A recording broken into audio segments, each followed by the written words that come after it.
बिस्मिल्लाहिर्रहमानिर्रहीम। तुम पर कुछ गुनाह नहीं अगर तुम अपनी औरतों को तलाक दे दो कबल इसके कि हाथ लगाने की नौबत आए या मोहर मुकर्रर हो। इस सूरत में उन्हें कुछ ना कुछ देना ज़रूर चाहिए।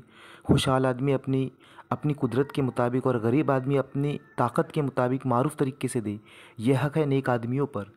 और अगर तुमने हाथ लगाने से पहले तलाक दी हो लेकिन महर मुकर्रर किया जा चुका हो, जिसके अख्तियार में अक़्द निकाह नरमी से काम ले और पूरा महर दे दे, और तुम यानी मर्द नरमी से काम लो, तो ये तक़वी से ज़्यादा मुनासिबत रखता है। आपस के मामलात में फ़याज़ी को ना भूलो, तुम्हारे अम्माल को अल्लाह देख रहा है। अपनी नमाज़ों की निगहदाश्त रखो, खुसूसन ऐसी नमाज की जो महासिन सलात की जामे हो।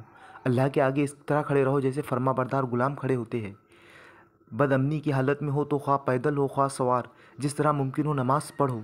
और जब अमन मुयस्सर आ जाए तो अल्लाह को इस तरह तरीके से याद करो जो इसने तुम्हें सिखा दिया है, जिससे तुम पहले नावाकिफ़ थे।